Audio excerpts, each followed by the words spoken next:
Tomorrow we read the final Sedra, the final parasha of the book of Vayikra, the book of Leviticus, the third of the 5 books of Moses. And in this final section of Leviticus, the address is towards the Israelites who are about to enter the promised land. This whole section forms an epilogue to the Holiness Code, and is the only part of Leviticus that is neither legal nor ritual in character. It has a counterpart at the end of the book of Deuteronomy in Parashat Ki Tavo, chapters 28 and following. And like that counterpart, it's composed of a series of blessings followed by curses. The curses in Hebrew are known as tochacha, which means something like admonition or rebuke or punishment.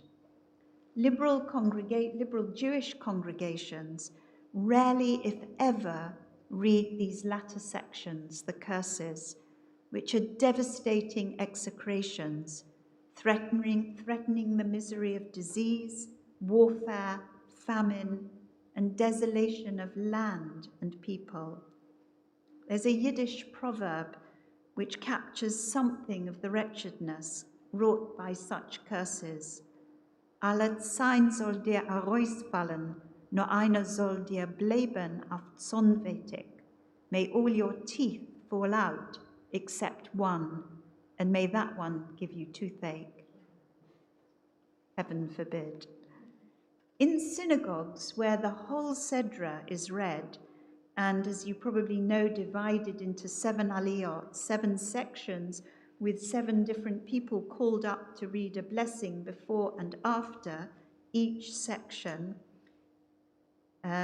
it's customary just for one person to read the whole section of the Tochacha. It's quite a long section in Deuteronomy, not quite so long in Leviticus.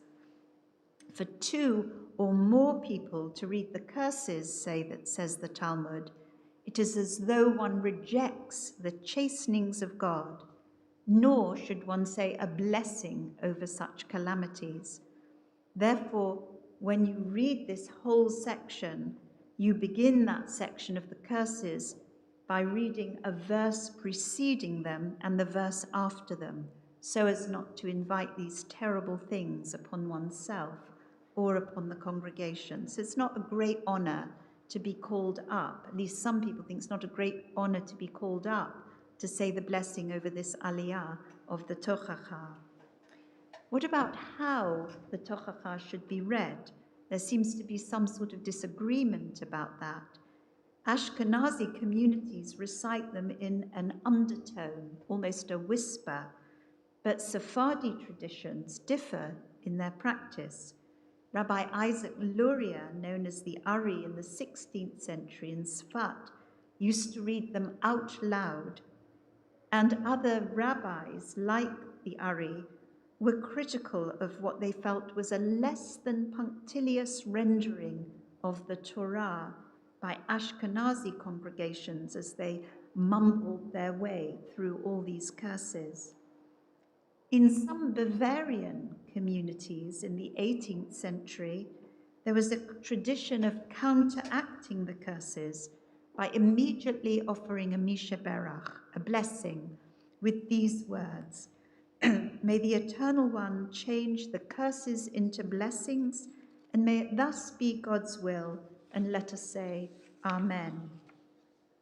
Another custom was to offer the person who had been unlucky enough to be called to the Torah for the Tochacha a second aliyah on Shavuot, which is only a few weeks away, while the individual called to recite the blessing for the much longer section of curses in Deuteronomy would be called to the Torah on Rosh Hashanah, just a couple of weeks after Parashat Ki Tavo is read. So, in the words of the Talmud, the old year with its curses would come to an end, and the blessing of a new year would begin. One significant difference between the Tochachot of Leviticus and Deuteronomy is the length of these respective passages. In Leviticus, the blessings outnumber the curses, while in Deuteronomy there are mere 14 verses of blessings compared with 53 verses of curses, beginning with an execration against Israel in the city and in the country, and ending with the threat that God will send Israel back to Egypt in galleys by a route which, as God says, I told you, you should not see again. The Talmud speculates on this difference. Human beings are unlike God, says Rabbi Levi.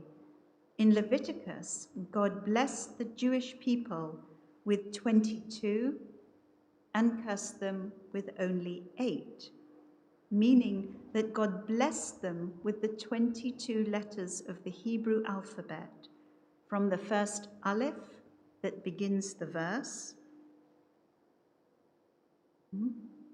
Something's supposed to come up here. Let's see if it does. There you go. You can see that enlarged Aleph at the very beginning of the parasha, but im b'chukotai telechu, if you follow my laws and faithfully observe my commandments, and ending 10 verses later with the word komamiyut. I made you walk upright, komamiyut.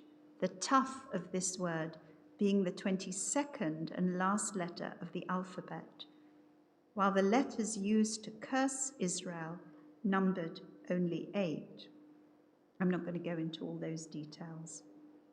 By contrast, says the Talmud, so these in Leviticus, these are the blessings and curses uttered by God. In Deuteronomy, at the end of Deuteronomy, this is part of Moses' last speeches, last discourses to Israel.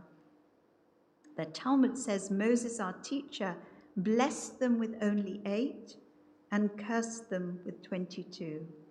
And the Talmudist, in his own way, manages to make his way through the Hebrew alphabet, beginning with the 6th letter and going back to the beginning to make his point. A point which is about God's compassion in Leviticus and the stringency whereby human beings judge each other. Again, I'm not going to go into detail about how he does that. But these speculations and customs aside, what really is the purpose of the curses? The Bible's theological view is that God rewards the righteous and punishes the wicked. It was the expectation that divine justice would prevail over those who failed to observe the commandments, and those who were obedient and heeded God's laws would be blessed. But perhaps there is a deeper significance to these passages which we fail to read as part of our weekly portion. They are sadly a mirror of the world we inhabit. Disease and fever, warfare and drought, famine, poverty, hunger, destruction of cities and land. The rabbis were not oblivious to the relationship between the actions of the individual and collective retribution. They could perhaps delay the process of judgment, urging people to strengthen their observance of the commandments in order to merit life in the world to come.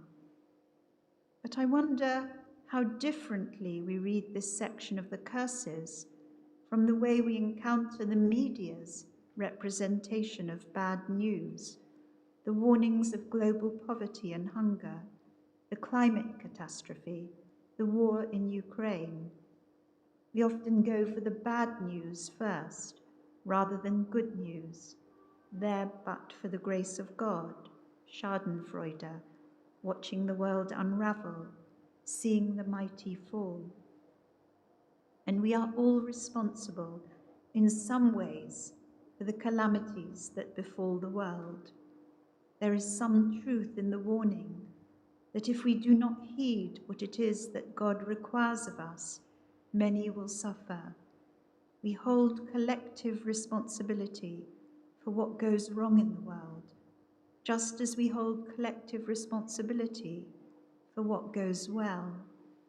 And once we realize that we are part of something greater than ourselves, that we are each of us inextricably connected to each other, then surely it means that if we bring each other down, we can surely raise each other up and transform the world's tribulations and troubles to times of peace and prosperity, to freedom and blessing.